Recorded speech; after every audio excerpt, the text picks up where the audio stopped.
What was it like, the transformation for this movie to become Peter? No, it was rough, rugged, and raw. As an actor, you're looking for that moment when you get it, right? So when there's a magic moment, you don't know if you will get it. Yep. That we were testing the neck chains, right? And it was probably 6 weeks out, and I put it on, and they had old school, replicas, and he put the key in, and it didn't work, and he couldn't get it off. And I was locked in it for about 15 minutes for real, and they're scrambling around, and my mind is going crazy as I'm standing there with these chains locked on. And then all of a sudden, I just understood. I just got it, I felt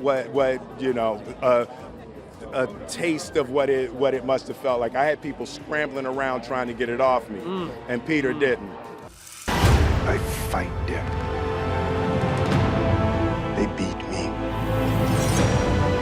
They whip me. They break the bones in my body more times than I can count. The journey for Peter is unbelievable. What has the journey been like for you these last few months? Oh no, it's Peter has been in my heart in a beautiful way.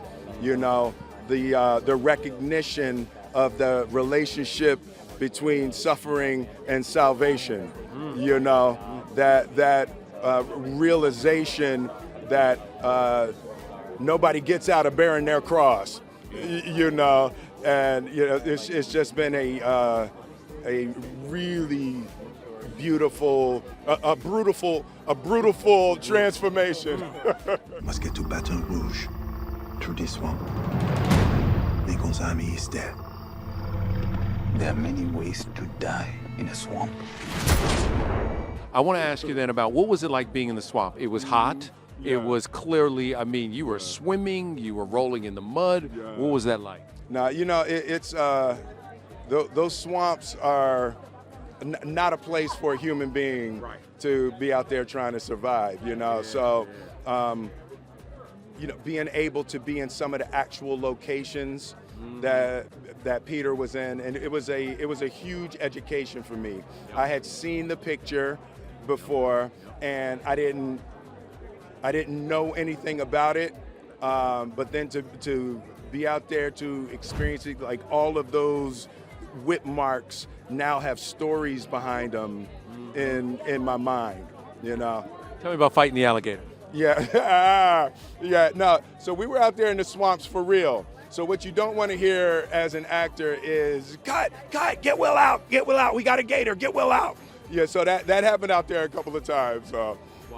Yeah. Last thing, I've been on those plantations in River Row, and when you see people dressed the way you were dressed, in authentic gear, it does something to your mind and your psyche. What did it do to you? And also, how did you channel Peter to being a superhero so that you don't feel like this is a slave movie? Yeah, the being in those locations and in that wardrobe, it's like the level of cruelty that humans can commit against one another is excruciating. To be on that plantation, there were people there were the background actors there who had family, 60, 70, 80, 100 years ago, so they had family stories, right? So it was life-changing for me, man.